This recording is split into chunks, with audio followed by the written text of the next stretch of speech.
and welcome to the More Confidence with Luna Gaia podcast. I'm your host, Luna Gaia, and here, as always, we talk about all things self-love, body positivity, body shame, how to reconnect with yourself and stop hating who you are and what you look like and live a life full of freedom and love. That is what we do here.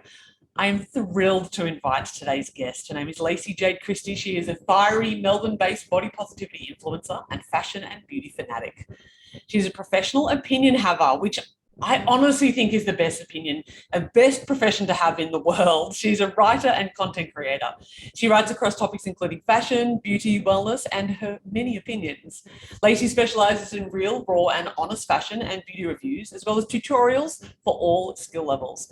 Lacey is always looking for the hottest products and trends. You can find her on Instagram and TikTok, where she boasts over 40,000 followers across the thing. It's amazing. She has 15,000 fans on Insta, over 32,000 fans on TikTok. She is a powerhouse in the body positivity movement. So please welcome to the podcast today. We call her Lacey. You can find her on Instagram and TikTok at Lacey-Jade Christie. I'll pop all the details into the podcast bio. Please welcome Lacey. You've set me up for failure with that intro. I think those are all the most interesting things about me. Well, we have to own our amazingness, don't we? I think that you're incredible. I've followed you on Instagram for a while now, and as soon as I found you, I thought, who is this queen? She's amazing. So you deserve every single one of those accolades, if not more, my friend. Thank you. You're so welcome. It is a pleasure to have you here. So, here throughout this conversation, I feel like for the sake of my listeners, for the sake of my audience, for the sake of your audience, for the sake of anyone who hasn't met us here before, this podcast and this conversation is really going to be about your journey, about how you've come to a place of loving yourself and loving your body. And we're just going to let it flow, some free flow of what, how we came to this. So I would love to know, how did you get here? How did you get to a place where you are now a body positive influencer? What's the self-love journey been like for you? Tumultuous, I think, is a good word to start with. I spent most of I think I'll put a trigger warning at the start of all of this and say that I have a long-standing history with eating disorders. So I do talk about that openly on my platforms because mental health is something that we don't talk about enough. But all through my 20s and my late teens, I struggled with bulimia and a variety of other mental health issues. And so that's really where my journey started, because I spent most of my 20s trying to change my body and the way it looked and change the way society perceived me.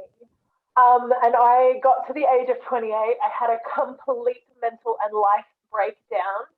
I cancelled a wedding, I quit my job, I left the country, and it was through, I left everything. I finished my master's, and I was in a job that was really unsupportive, and I realised that I wasn't very happy in my relationship either. And so I left it all behind and went travelling for a year.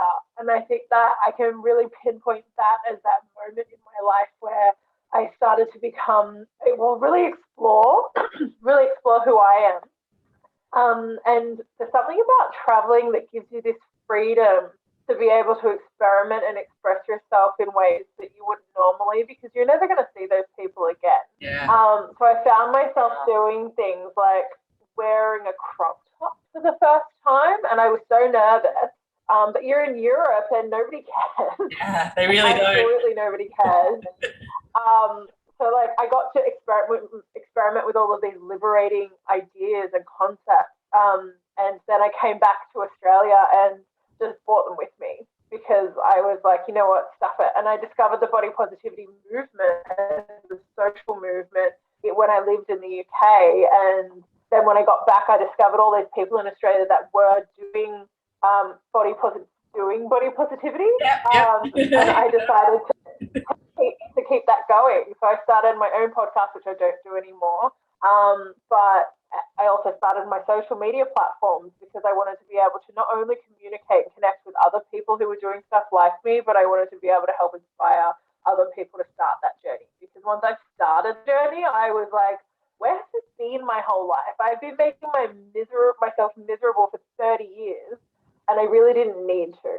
So that's my goal in life now, is to help other people find that life. It sounds like a cult, but it's like a good type of cult. You know? I completely agree. I mean, I feel like so often for myself, you know, talking to my higher power, and I would say something along the lines of, please help me share the message, right? And the language that sometimes I use, it does feel a bit culty, but it's like, I don't actually want you to believe my opinion. I want you to find it for yourself. And I feel like that's your message as well. Like, look inside you, find your own light, find your own truth, whatever that looks like, whatever that is for you, finding your own truth. That's what I'm all about. And I love, it's ridiculous how similar our journeys are, Lacey. Ridiculous. I spoke to you about this before we connected, because me too, I spent my 20s in bulimia. Same kind of vibe. Me, you know, desperately wanting to lose weight. I shared a video on my TikTok the other day that was, I spent my whole 20s thinking the only two things that I needed to do in my life was to lose weight and find a man to love me. And that was my whole mission. Irrelevant of the fact that I'm bi, irrelevant of that, the man was the thing that I needed. And I needed to be skinny in order to keep said man or get said man. Do you have, what was your experience like with that level of conditioning and programming that we have in society? I think it's a very societally enforced ideal, right? That, first of all, that we as women in particular, and cisgendered women, that we need a partner in our life and children, and that 2.5 white picket fence ideal to make our lives worth living. Yeah. And that we also need to look a certain way to be able to be happy. And I had that experience. I came into my early 20s thinking that I needed children, and that I wanted to get married and buy the house and do those things. And then I came out, but that ideal still didn't change. You know, like, it was still expected that I would live a heteronormative lifestyle and have the kids and get married. And I did meet someone that I was going to marry, and we did almost buy a house in the suburbs. But it was like, when you're in your early 20s, I don't know about you, but I set this like goal of my life where I was like, when I'm about 28, I'm going to start thinking about having kids, and, you know, I want to have finished my master's and be successful in my job. And I really had this tick list life where I was like, I have to complete this and I want to do that. And that's what I did for my whole 20s. I put my blinders on and I just worked down my list. And as much as I am grateful for the experiences that I had, I got to the age of 28 and I was engaged and I was about to buy a house, and I was seeing a psychologist for social anxiety at the time, and I still see that psychologist. I love her. And I remember going to her the day we were meant to sign the papers to build our house in the suburbs, and I was a mess. I was an anxious mess. So, like, the appointment was at 9-10 o'clock in the morning, and I was like, why am I like this? I'm not sleeping, I'm not eating, I can't do this. And she was like, do you think maybe you're making the wrong choice? Do you think maybe this is not something that you want to do? And I was like, I thought I was nervous, but I wasn't nervous. I was like having this inner turmoil about the direction that my life was taking. And so my fiance at the time was really great. I went home and I chatted to her, and I was like, I just don't think that this is something that I should be doing right now. I understand that it's your journey, but it's not mine. So we decided not to buy the house. And then maybe 3 months later, I had the epiphany. My ex-fiance's niece was born, and we went to the hospital to see her. I was sitting in the hospital, and everyone was gushing over this baby and sniffing her head and taking her in. And I thought she was cute, but I'm much more into toddlers. I like them when they get a personality. But there was nothing, I noticed that there was nothing inside me that was like, oh my God, I need this in my life. This is amazing. And I'm not anti-babies, but I had that realization in that hospital room that was just not something that I ever wanted to experience myself. There's not a part of me that wants to have a child. There's not a part of me that wants to raise one. I love being involved. I have nibblings, gender-neutral term for nieces and nephews, and I love them, but I don't want that either. And my fiance at the time, she did. like that was her mission in life, was to be a mum, to move to the suburbs and to live that heteronormative ideal. And so I ended it all because I was like, you know what, none of this is for me. And now I live in the They live in Brunswick in the northern suburbs with all the rest of the lesbians with no children. And my life and her life look completely different. I have seen some of her social media stuff, and she has a child and a wife and like is doing that whole thing. It's my worst nightmare. Yeah. But you know, we're raised to think that should be the goal, and I'm really grateful now that women of like my age and younger are realizing that those things aren't what signify a successful lifestyle. Like you can get to the end of your life and not have ticked those boxes, and it's still okay. I so love what you're saying. I mean, first and foremost, shout out to everybody in therapy. Whatever therapy we're going to, be that a psychologist, be that a shaman, be that plant medicine, be that a coach, I don't care who you're working through your trauma with. Shout out to everybody working through their trauma. I always say everyone needs to see a therapist, like depending on what kind of person that is to you. And if you don't think that you need to see a therapist, then you need to see a therapist more than anyone. Correct. We all have. Exactly. Everybody has their shit. No one got out of childhood untraumatized. That's just the reality. And we all have these ideas and perceptions that need to be unraveled, and we need to work through our stuff.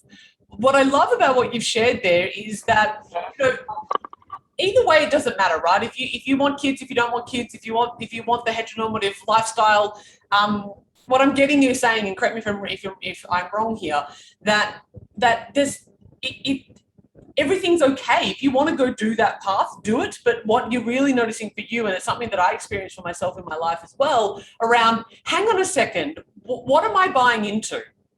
You know, I went through a process in my 20s where I cut down on like, what these beliefs, this norm, these tick boxes, are they mine?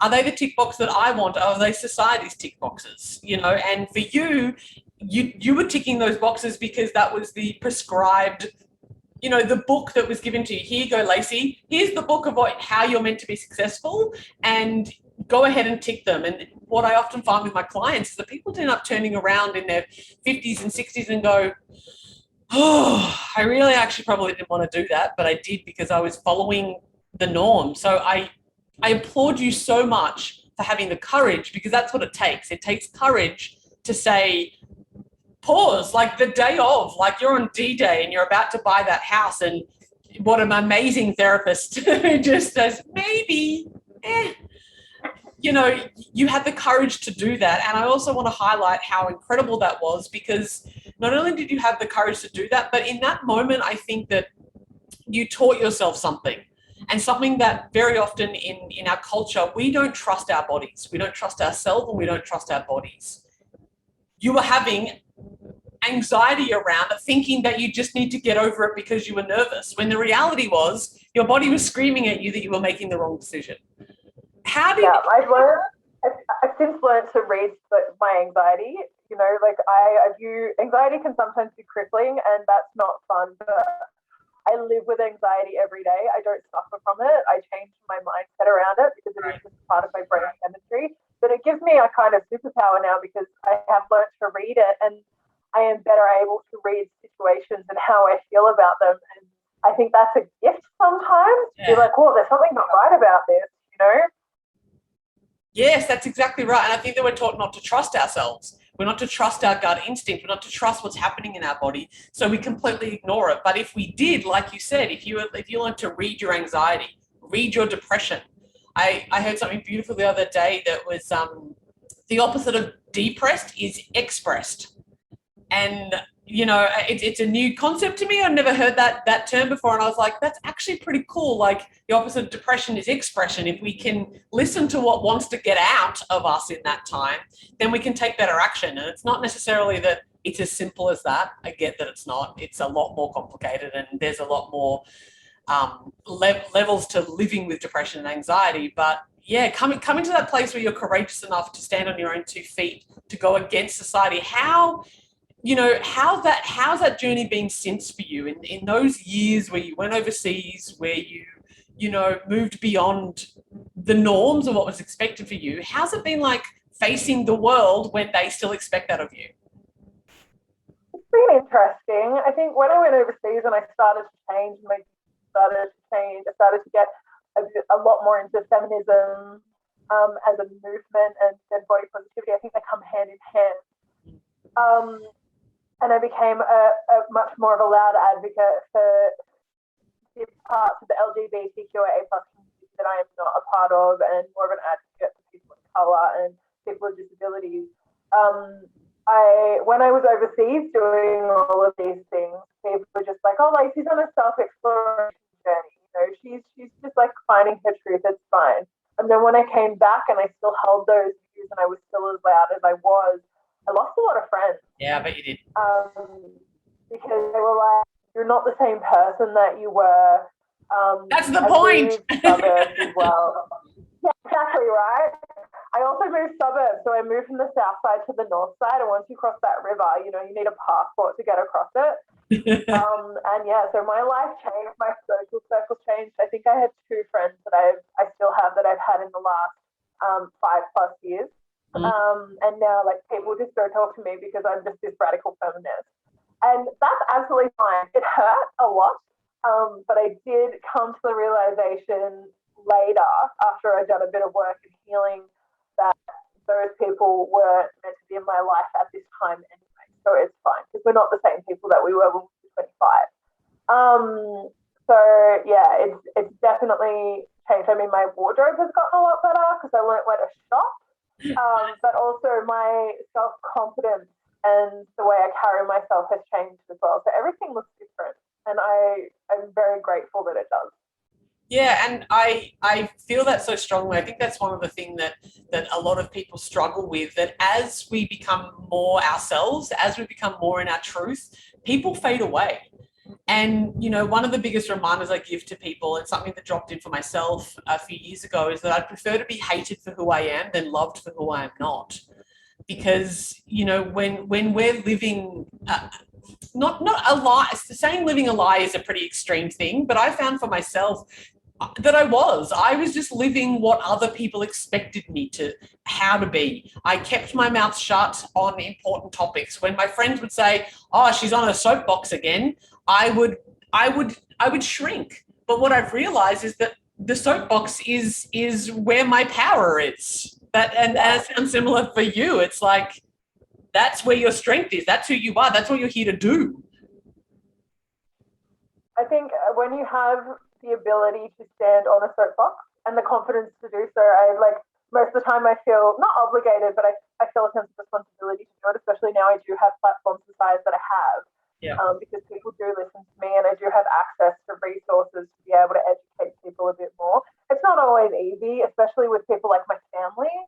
Yeah. It is hard to draw those lines, but they're getting better and I'm becoming more confident.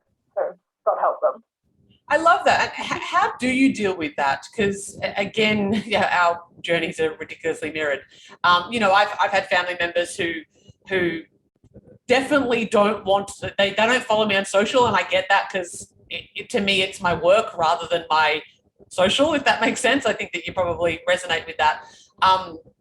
They don't follow me because they don't want to see me half naked parading around on the internet, and sometimes they feel like I'm a bad influence, right?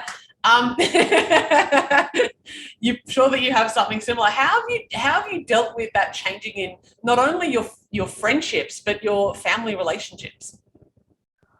I've always been the rainbow sheep in my family, and I have a few older relatives. Most of them have passed on now, but even when I was younger, I was always a bit different. But my mum was always a bit different too, so it wasn't too bad. The relationship I focused on maintaining and growing the most was my relationship with my mum, because we had a lot of issues growing up, and then I went to therapy and we had some deep chats. And my mum, I'm grateful, my mum also did the work. Right. She's come through it as well. And our relationship has never been stronger because she has had a lot of similar issues to me.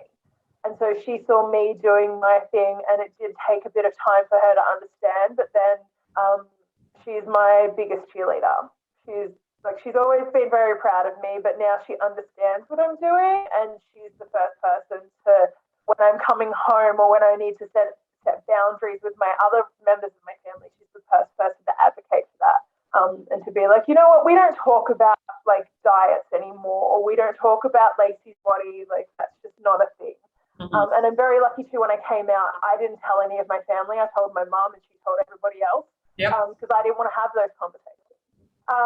And then with the rest of my family, I have cousins that are about 10 to 15 years older than me, and we're a small family. There's 6 of us in that generation.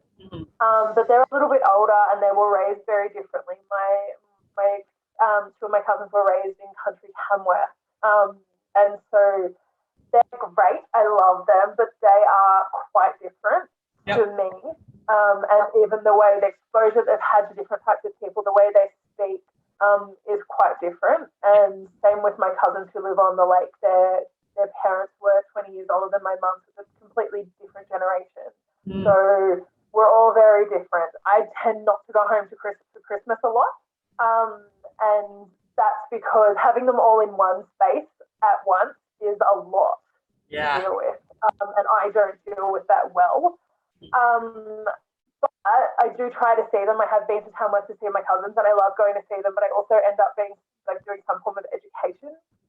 Most recently in my video about trans people and like the appropriate pronouns and the way to refer to people, because I found my youngest second cousin being quite derogatory unknowingly. He didn't realise, because nobody had ever told him. Like, this is how you're supposed to refer to people with they, them pronouns, or if you're not sure how to refer to someone, this is a polite way to ask.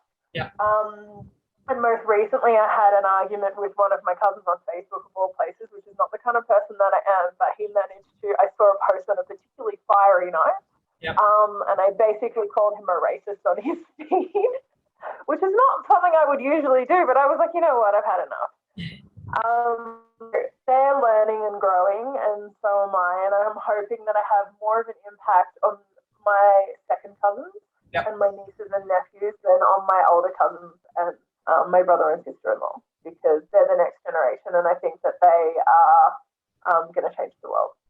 Yeah, and I think that that's the thing, you know, people can only meet us as far as they've met themselves, right? You know, to the depth of that. If people aren't doing their own work, then it's okay. They're on their own journey. And I think that, you know, for myself, I've had to, similar to you, we come to terms with where they're at, and we accept them for where they're at. If we're expecting them to accept us where we're at in our evolution, then, you know, to give the same in return. Not everybody is going to feel the same way about the world as each other. And I think that, you know, especially what's happening right now in the world, it's very polarizing. To come to a place where we can go, you know what, everybody has their right to be sovereign.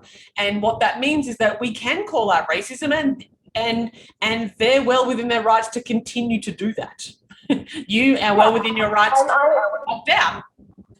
I'm very fortunate that my family, although we don't see eye to eye, they are very respectful, and I do have hard lines with people around, say, like my dad, who I don't live with. But my cousins, although we don't agree, they'll listen to my opinion and they'll give theirs back, and then we move on. You know, like, it's not, if I'm quite comfortable setting firm boundaries with people, which I think is really necessary when you can, because if it is triggering to you, you have every right to step away from that situation. But I, as of yet, have not had to do that with my family, because all in all, they're pretty great. That is phenomenal. And it's such a wonderful, you know, kind of indicator of where you're at, of where they're at, of where the world's at as well, because we are becoming more and more accepting of one another and one another's differences, and going, yeah, just because people didn't use they, them pronouns when you were growing up doesn't mean that we can't now. Words change the meaning of all the time. You know, gay used to mean happy. It doesn't mean that anymore.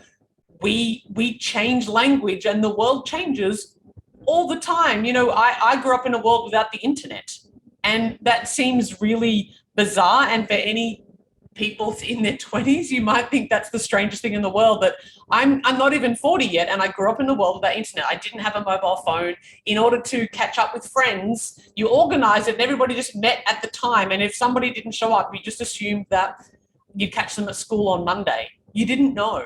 So the world changes. I've this week been going through photos. I wrote an article that's being published next week about being 14.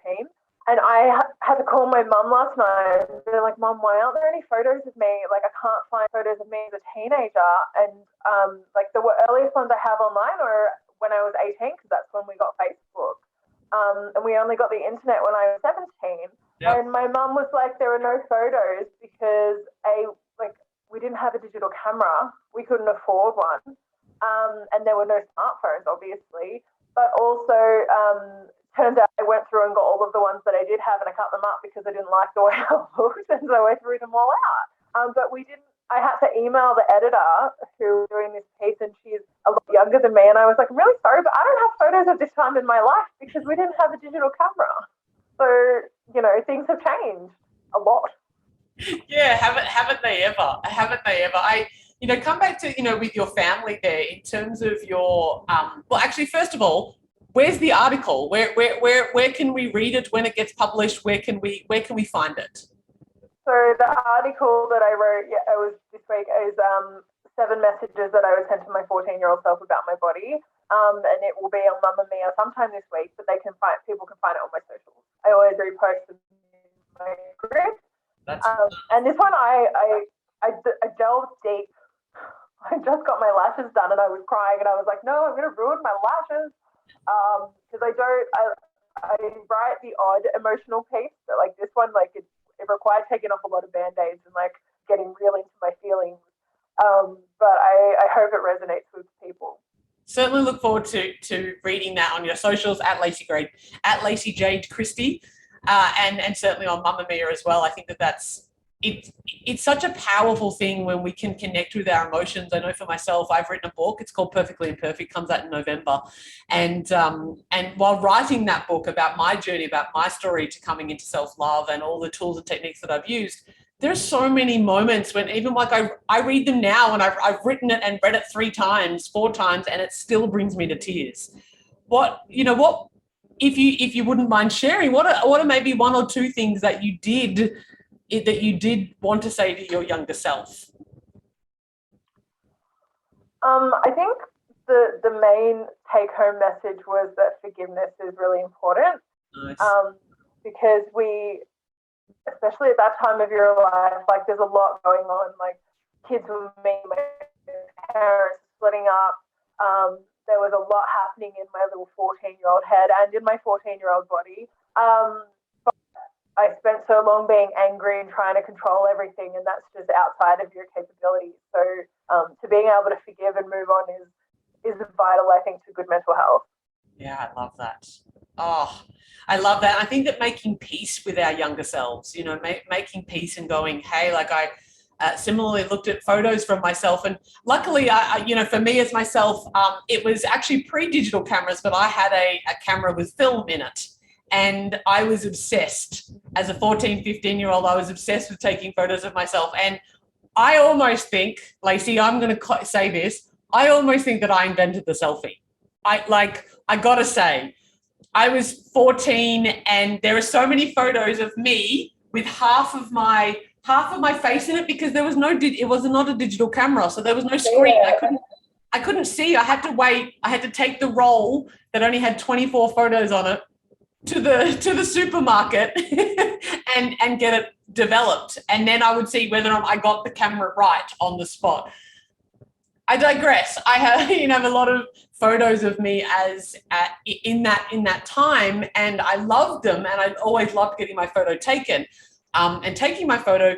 But there's so much pain associated with that time in my life. There was so much rejection of myself, so much I can look in the photos and I look at pictures of myself and I'm like, I can see the fake smile. I can see the pain that she's hiding in that, so forgiveness is so important. Is it a matter of forgiving her or does she forgive you as well? Like where do you dance with that? I think part of the forgiveness was forgiving mostly the women in my life at that time, not the girls, the women, because as much as I love my mum and my aunts and the people in my life, they were products of their environment, and so the effect and the impact that they had on me growing up watching them and the way they dealt with their bodies had a huge impact on me in the way I saw mine. So forgiving them, because it wasn't their fault, it was the 90s.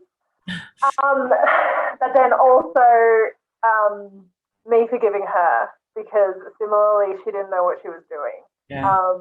But, you know, we are one in the same. So I think that at the end of this article, I actually said if I could go back in time, would I, and would I change anything? And I said no, because as much as it sucked and as much as like a lot of it was problematic and my mental health wasn't great, then I wouldn't be the person that I am now, and I wouldn't be able to help other people or be as happy and stable as I am in my life at the moment. And I think that's a gift.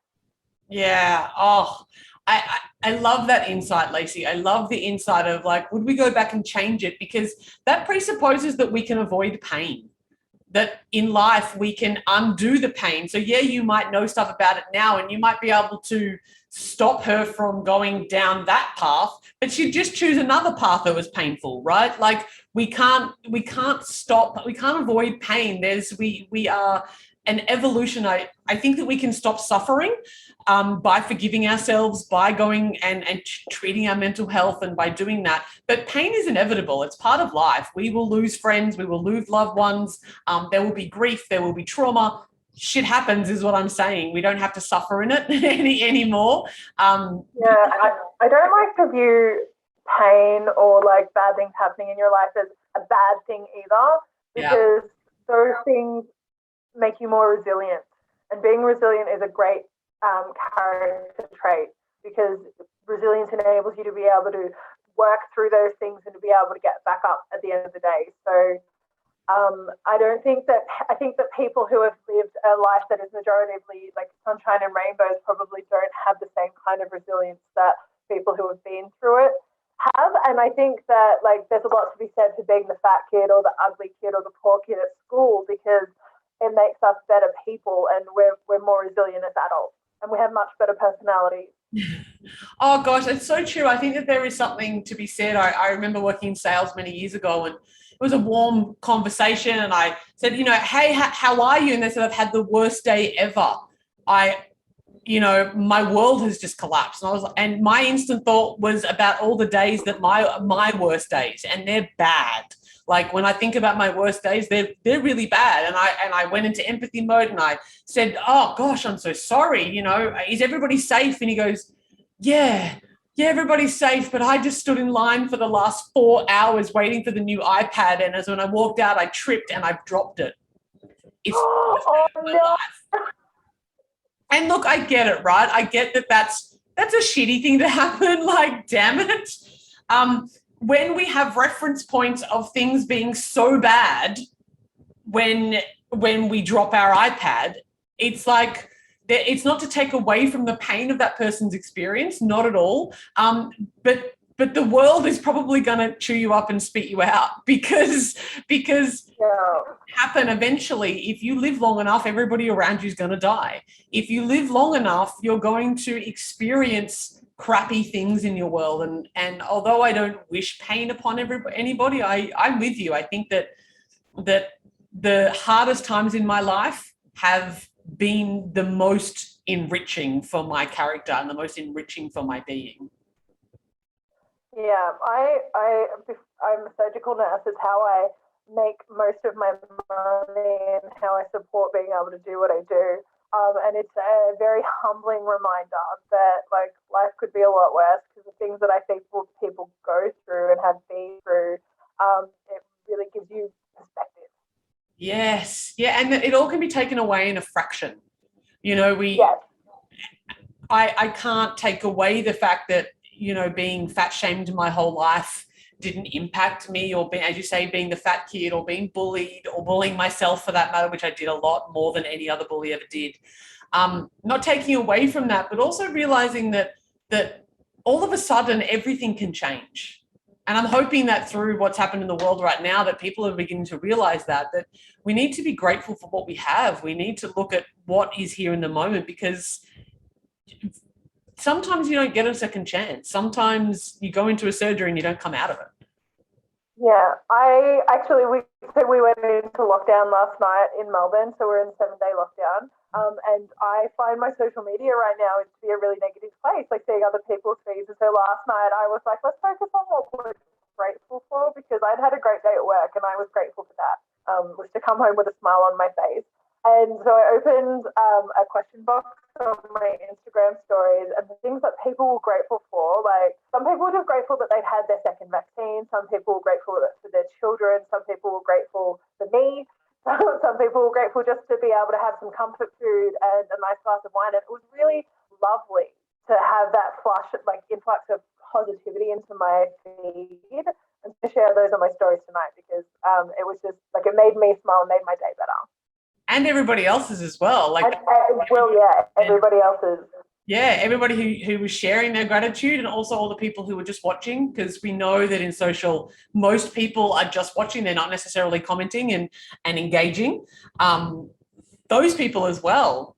There's such power in being grateful. I don't think it means that, again, that we're not experiencing our pain, but what it does do, even biochemically, gratitude overrides the chemical response that we have to stress. And there's a technique that I often, when my clients are particularly they come to me and I can feel them really tense, I'm like, sweet, we're doing 90 seconds of the gratitude game. And they're like, what's the gratitude game? And I said, cool, so I'm going to set a timer, and for 90 seconds, you're just going to rattle off as quickly as you can, as many things as you can if you're grateful for. And they don't have to be big things. I'm grateful for my skin for holding my bones in. You know, I'm grateful for my eyes to be able to see. I'm grateful for the internet. I'm grateful for the roof to hold my house up. You know, there's so much we can be grateful for if we stop to look around. I try to do that every day. I was at a conference once. I think his name is Hugh from the Resilience Project spoke. Yep. And he talks about gratitude a lot and how it makes you more resilient. And so whenever I do the same, whenever I'm feeling low or down, I give myself a little minute to feel those feelings, and then I'm like, cool, we have so much to be grateful for. Like, life is okay. Yeah. You were talking before about, when we talk about about families, and it kind of, you know, leads in from gratitude there a little bit, in the sense that, like, you're on social media, you spend a lot of time on social media, and it can be quite, like, again, it's polarizing. It can be a really positive, uplifting, amazing place. And I find that TikTok, for the most part, in my experience, has been quite enriching. Of course, you are always going to get haters. There are always trolls. There are always bullies, and particularly as a plus-size woman who has a soapbox, there are a lot of people, a very specific niche of people usually, that want to bring down beautiful fat babes who have an opinion. How do you deal with the haters and the trolls and the bullies? Oh my God. You know, I love TikTok. TikTok is great. It has destroyed my attention span. But people are very honest on TikTok, whereas I find on Instagram, because your feed is more curated and people don't rely on an FYP type of setup, it's more community-based. So I don't get it. Instagram and TikTok, but everyone on TikTok has an opinion. So I spend a lot of time blocking and deleting. That's just my advice straight away: block and delete. I don't care. I used to give people who had a difference of opinion, an opinion different to mine, a lot of time and energy. And when they do come into my inbox with like an educated or like an open-minded want for discussion, and sometimes if I'm in the right space, I will participate in that, because I love a good difference of opinion. When it comes with an open mind. You know, let's have a discussion about this. Like, let's enrich each other's lives, because it's only through hearing another person's perspective does your own perspective get broadened. But if people are just coming into my DMs or leaving hateful comments, and they get absolutely blocked and deleted. If someone's a little bit like right of center, or like they're just not getting it, I'll give them a couple of comments to see, because usually my followers, they jump in there and they're like, hey, you missed the point, or like, this isn't the thing. Like, I have a little army and I love them. But then if they're disrespectful, then they get deleted straight away. Because I love my community and I want to protect them. So I do that as well. A couple of years ago, I wrote an article for The Guardian UK about Avengers Endgame and their portrayal of Thor. Thor in that movie he suffers from PTSD from being in a war. He gets fat and he's made a joke. My issue is not with the fact that he gets fat. My issue is like there are scenes set up deliberately and camera angles set up deliberately to make him a punchline. And the movie that made me uncomfortable. So I wrote an opinion piece for The Guardian, which is why I'm a professional opinion haver.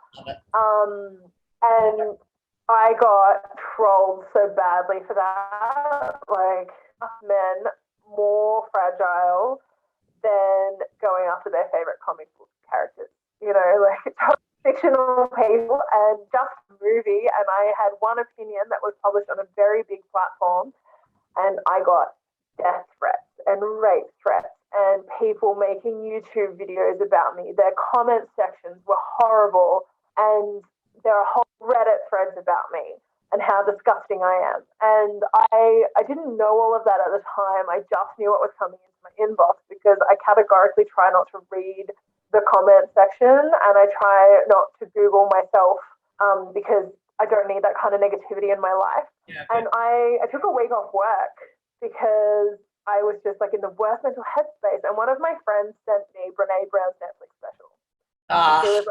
She's the best. I love her. Shout out to Brene Brown. I had heard of her, but I hadn't really consumed any of her content before. And that Netflix special changed my life. Yeah. I watch it regularly, at least once every 6 months, to remind myself that like haters ain't shit, basically. Yeah. And, like my favorite line from that whole thing is like with regards to trolls, if the person's not standing in the arena with you, then you don't need to listen to them. You shouldn't, because they're not putting in the same amount of effort as you. Yeah. They're not in the same area. So I will take constructive criticism from people who know what they're talking about, and people who have, you know, maybe the odd suggestion, this could be triggering or whatever, but I'm not taking in or using any energy, not spending it on someone who is sitting behind a laptop and just out to make people feel bad about themselves. It's not my thing, and I have better things to be doing with my time. Yes. So Brene Brown is just absolutely life-changing, and she's really important too when it comes to empathy. Yeah. And how she really taught me how to employ good boundaries and talk about my boundaries and why they're necessary. And that's really important also, because the most empathetic people are those with strong boundaries, because then you're not using all of your energy on trying to keep other people up. Yeah, or defending yourself too, right? Like that's the thing. Very often what can happen is that my little ego takes over, right? My ego takes over and I want to defend because that person's sitting there going, you know, but stop promoting obesity, you're being unhealthy. And then my little ego's like, I'm super healthy. You know, my ego wants to defend it, and it's like, stop it, Luna. Like, no, I love what you've said there about Brene Brown, that if you're not in the arena getting your face dirty, then I don't value your opinion. And yeah, if you want to come to me and yeah, go. I'm an Aries, so I am queen of ego. I have a massive ego, and it takes a lot of energy for me to check my ego. And I'm aware of it. I have done a lot of work around it, but there are some times where you'll see me do like a clapback video because I am a fiery person and I want to defend myself. But most of the time I try to, instead of just clapping back and going on a rant, I look at the comments or the videos and see what can I do or what can I say to educate people. And I don't really think about that message getting out to the person who left the comment, because I usually block and delete them straight away. But I clap back in a way that allows me to educate people who might be following me, who might also be like, oh, you know, like I kind of agree with them. So I choose to defend myself, but redirect my energy in a way that's more constructive, rather than me just going hell for leather and tearing someone to pieces, because it's not helpful to anyone, especially not And me. Like it that kind doesn't of get us negativity anywhere, is right? very Like, gross. you're never No. going to change that person's mind. They're not. They've decided. They've made the judgment, and I agree with you. Very often, when I clap back, it is to empower other people. It's to empower my audience to have that experience of like, this is how you can approach it. This is what you can learn about this. This is what, and I love that you do that. I remember an experience not too long ago, and just coming back to like being in the arena, and that I don't pay attention to spectators. It's quite an innocuous example, but we were just throwing a bottle opener into a bag at a picnic. Right, we were just at a picnic throwing this thing, and people around me, a couple of my mates, they got it in the first or second go, and I was like, "Oh, I want to go," and I'm getting, and I miss, and I miss, and I miss, and I miss, and everybody's watching, right? Everybody's watching, and there's the two guys with me and myself trying to get it in, and then other friends of mine, start giving me shit about it. They're like, "Oh, well, why don't you try this, or why don't you try that?" And they're giving me advice, right? They're giving me advice and giving me shit and putting me down for not being able to get it in. And I just paused and I looked at them dead in the eye and I said, I only take advice from people who are willing to get in the arena. As you are a spectator, I don't honour your opinion. And they just kind of looked at me. I was like, get in the arena, man. Like, give it a go. Like, and the funny thing was, the two guys that were doing it with me, they did nothing but encourage me. They were encouraging me, and they were with me, and they were supporting me. And it was something so simple about just throwing a thing into a bag. It was such, like, just not a big deal, but I think it's a micro example of a bigger piece. Because if people aren't there, like if someone's not in the arena of being in the social media field, putting themselves out there, most of the time my trolls and haters have 4 followers and have no videos and a profile that's completely anonymous. So it's like, you're not in the game, man. You're not in the game. And if you're not in the game, I'm not playing with you. I'll play with people who are in here and got some skin. And if you don't, you're out. Exactly. Yeah. Feel like we're on the same page there. Oh, goodness. I feel like there was a question that came through that is something that I'd really like to know how you kind of marry the two.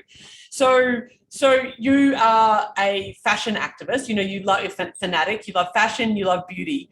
They're two industries that are typically quite discriminatory against people in fat bodies. Yeah, so typically fashion is more led towards thinner bodies, and certainly beauty about being smaller, about changing yourself, etc.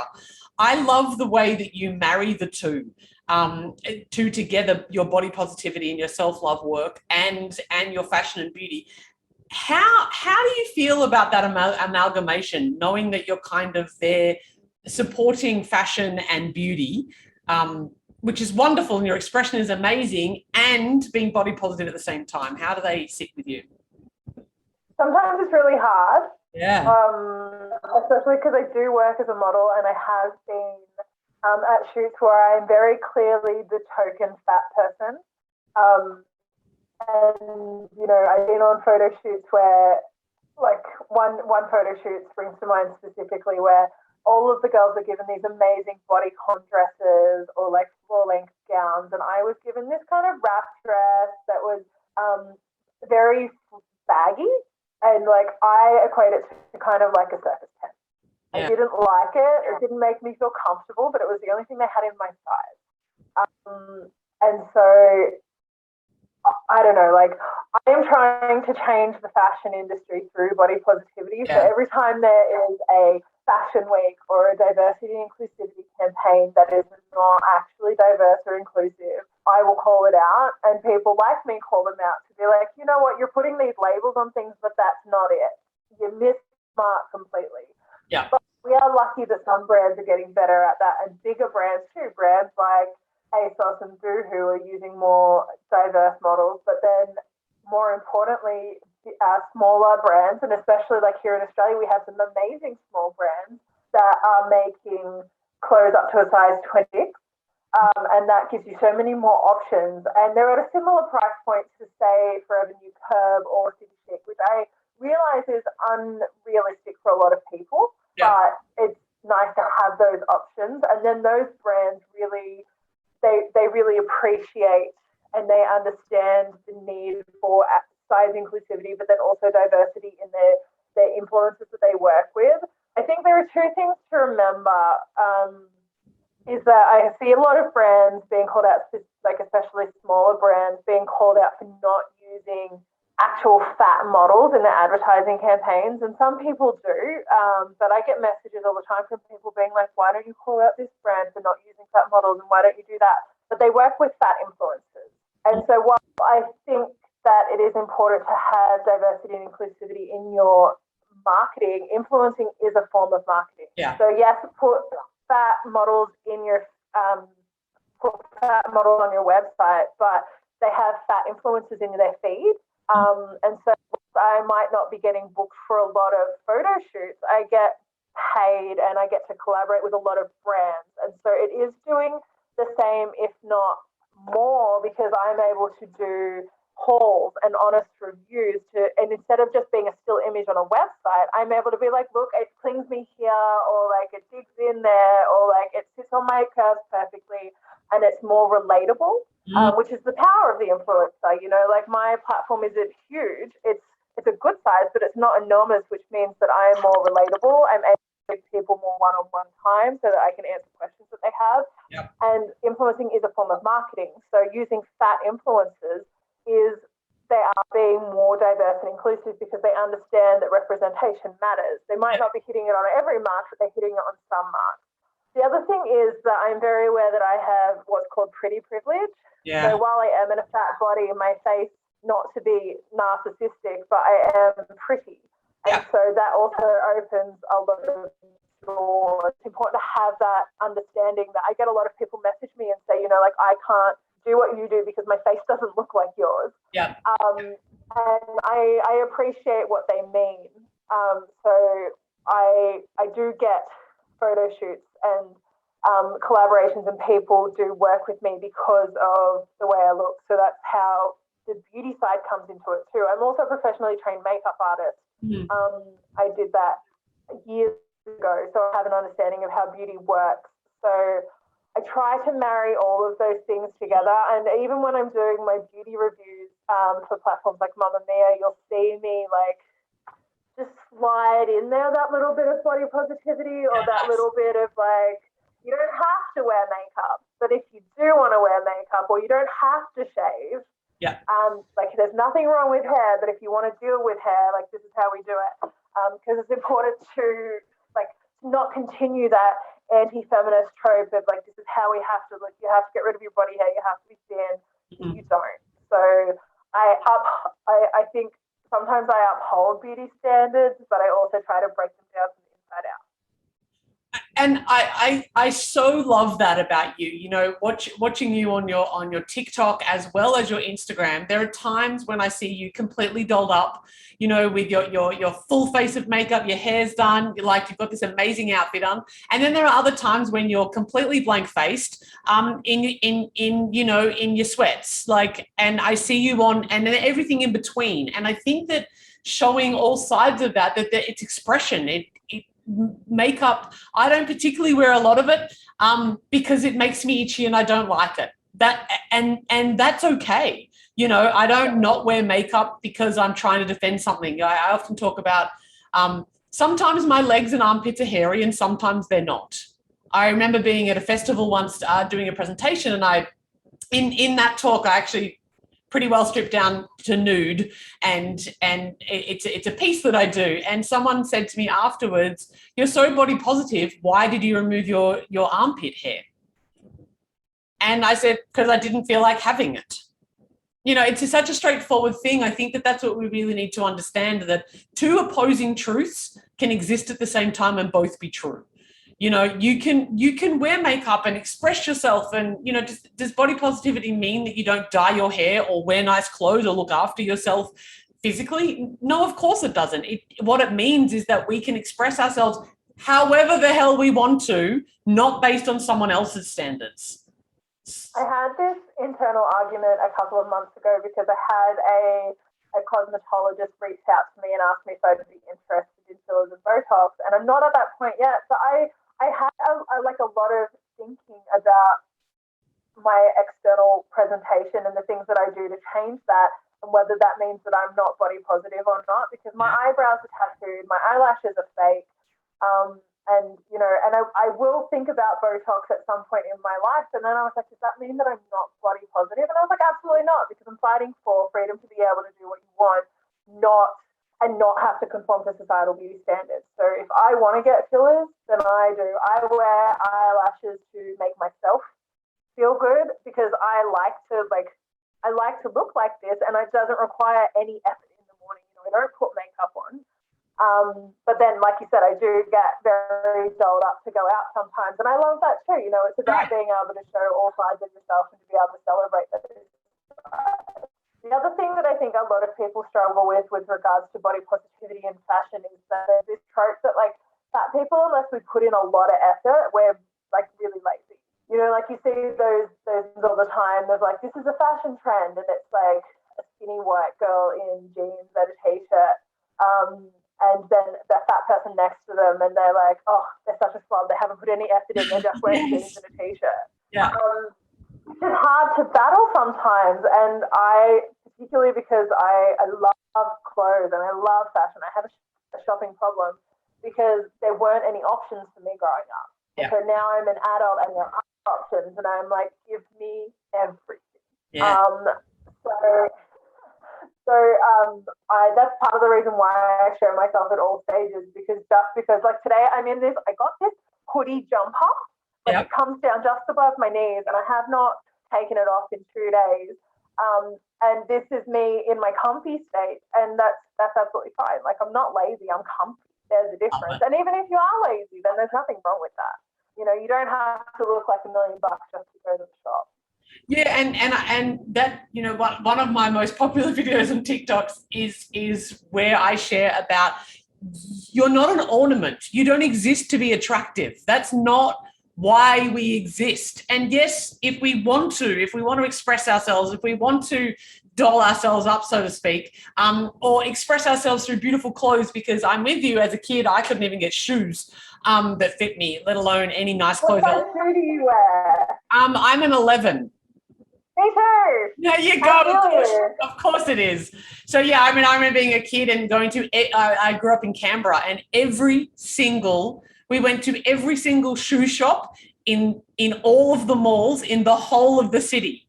And there was not one pair of shoes it was for my year 6 graduation. So what was I, like 11, 12? And I couldn't find a pair of shoes that was made for a young person. They were all like comfs and old people shoes. And I was like, this is awful. And that was my whole childhood experience of shopping.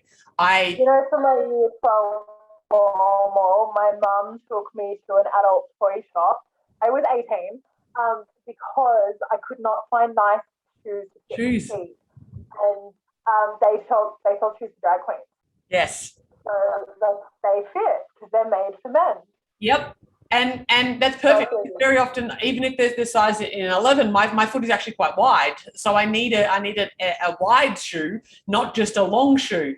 And you're right. Like, when I was a kid, I didn't like clothing shops. I hated.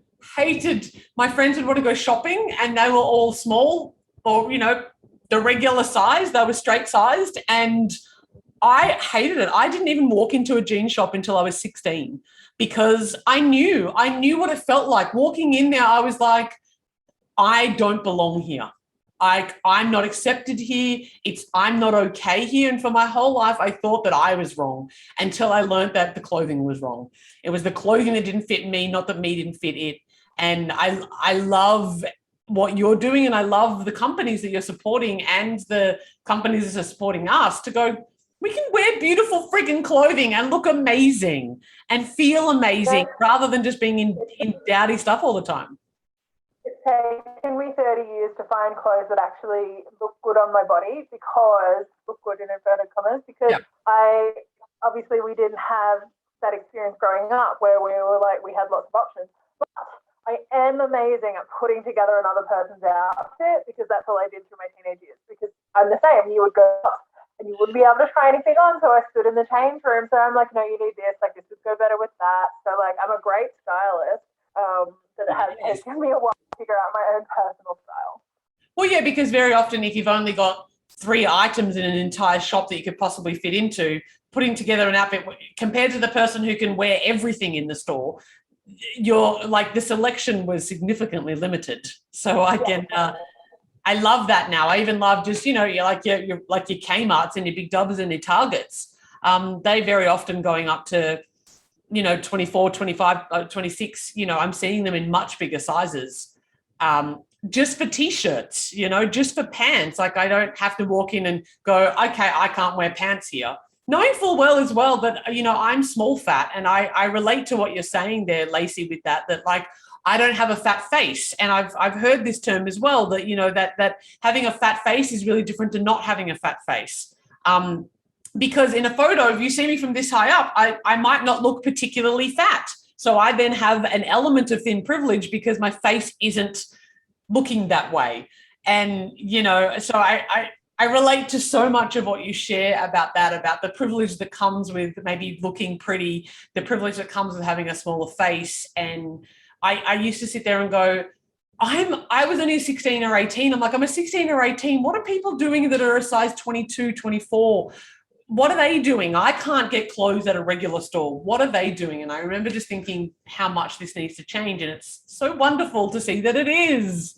We're doing the thing. There are actually options, which is nice, but most of them are online, so you have to have an element of bravery in you, because you can't go to in-store and try them on. But also, I don't like trying clothes on in-store anymore. I much prefer to do it in the safety and comfort of my own home. Yeah, nice. And then you can just send it back, right? Like, you know, how do you do that? Do you measure yourself? Like, do you know your measurements, and then that's how you buy clothes online? How would people do that? Because sizing is bullshit and it varies from brand to brand. So we never go by the number of the tag. And one of the hardest things about this whole body positivity journey was learning to let go of the moral value around that number. Oh, nice. You know, I was always taught that like being a size 16 to 18 was okay. You know, but being anything higher than an 18, like that was bad. Yeah. But it's not. And then, you know, like you'll buy a size 20 from one brand and a size 20 from another brand, and they'll be completely different. So I always go by my measurements. And that's really important because I started buying stuff from brands from overseas and their exchange policies. Always look at the exchange policies or their refund policies before you buy, because like there's one brand that I just bought from and you have to pay for your shipping back, and it's $40. So, you know, I took a risk and the dress looked pretty good. But even if it wasn't, I'd already decided that I would just sell it on Facebook or something because I wasn't going to spend the $40 to send it back. No way. But yeah, ditching that number on the tag and actually going by the measurements is really important, particularly when you're buying from third parties at resellers like ASOS, because every brand, they stock a number of brands. So like every brand is different. So yeah. And I love that. If you know anybody listening at home, please take the moral judgment off the number on your freaking tag. It doesn't matter. You know, I have a singlet that I wear, which I found the most absurd thing, and I can see it's a size 8. It's ridiculous. I'm like, a size 8? I know my body. That's madness that it's a size 8. And then I have a pair of leggings that are a size 24. And I'm like, they both fit me. How on earth does a size 8 and a size 24 match? Whereas I have quite an even body, right? It's not like I have an apple pear. I'm more of an hourglass. So it's like that doesn't make any sense. And so it's completely arbitrary. Everybody at home, please stop putting any kind of value on the number. Wear clothes that feel good. Wear clothes that fit you properly. For me, I kept trying to squeeze into smaller sizes and would feel miserable and uncomfortable the whole time. Just go up a size and feel amazing. Life is better comfortable. Love that. Yes, be comfortable. Doesn't matter the number. Oh, I love it. I love it. Lacey, it's been so phenomenal having a conversation with you here today. I know that, you know, everybody who watches and listens to this, as well as where you share it, is going to get so much value out of your story about what you do. If you do want to follow Lacey-Jade, please go Lacey-Jade Christie. Again, I will put it on the video here and I'll pop it in the detail bios in order to find Lacey on both TikTok and on Insta. On Insta, there's lots of beautiful photos of Lacey living life, an amazing fat woman life. It's incredible.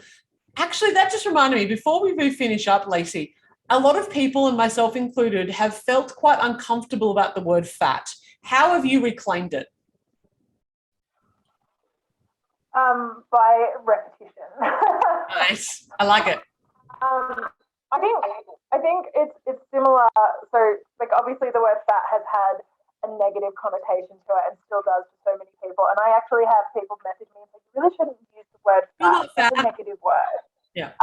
And they're fat people themselves. They're just like, but it's such a negative word. And I'm like, yeah, but why? Why is it a negative word? It is about repetition, because the first couple of times, even like the first million times, it still hurts.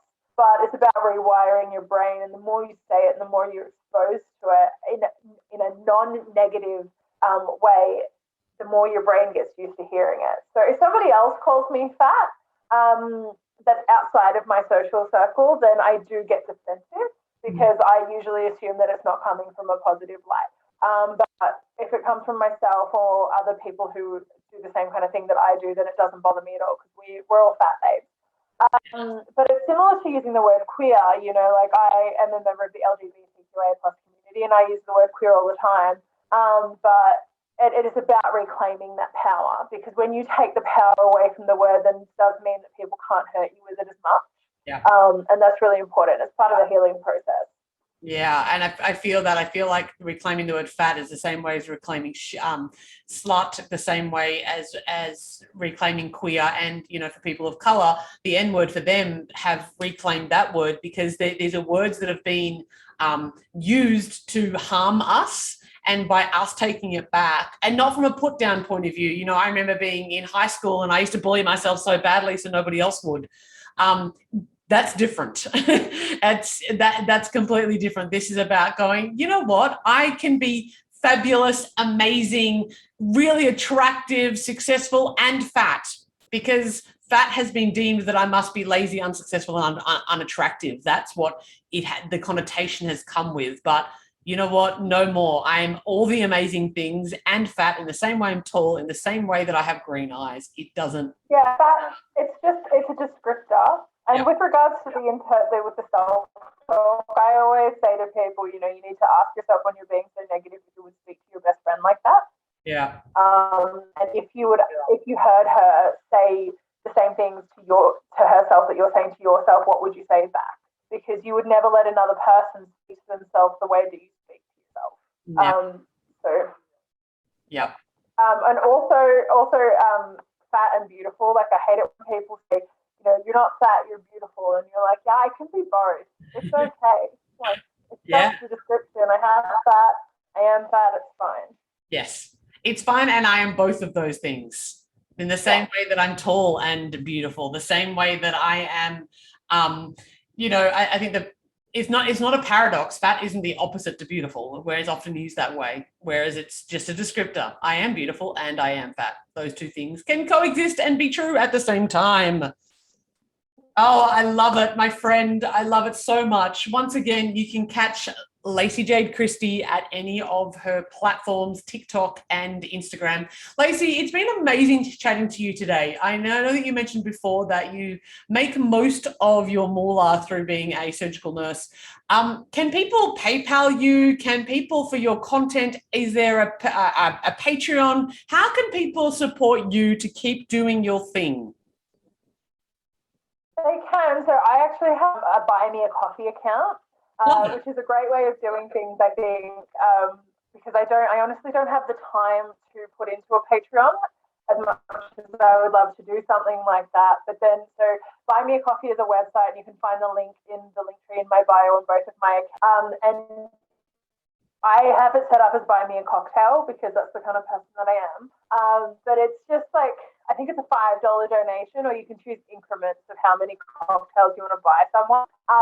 But it's so lovely. I get the occasional surprise message from people being like, you helped me find this dress last week. That's so nice. Thank you so much. Like, here's a little bit of reimbursement, which is really lovely and helps me, helps reinforce in my brain that my work is helping and that I am worthy. Because even when it comes to setting amounts to charge brands that I work with, I really struggle with that. And I think we as women in general are told that, we can't be greedy and asking for money is really inappropriate. But I work really hard. And so influencers deserve to be paid for the work that they do. So if somebody wanted to support me, then they can do that. Or they can just send me a DM. I always love knowing that my work means something to people. Yeah. It helps keep me going in those times where I do get a lot of hate and I'm like, oh, I hate this all. Because I really love it. And then you get that, it's that one comment that says, oh my God, you've changed my life. Or, oh my God, I never saw it that way. And now I do. I'm going to start loving myself. That those moments make all of it worth it as far as I'm concerned. And so please buy this beautiful babe a coffee or a cocktail. Send her some love, please, please.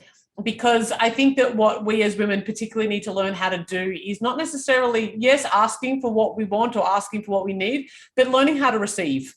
And I think that if we start giving, we as women are really good at giving. What we're not so great at, or where we can learn to do more, is in receiving. So send some money to this babe so she can learn how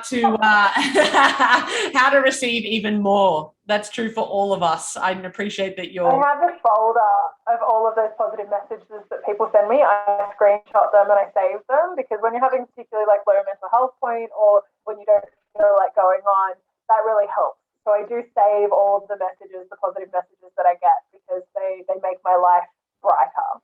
Love it. So if you cannot afford to give her a coffee, then go and make some beautiful comments on her socials. Support her, follow her, do all the things. She is an absolute legend. Thank you so much, Lacey-Jade Christie, for being here on the More Confidence with Luna Guy podcast. Such a pleasure. Thank you for having me.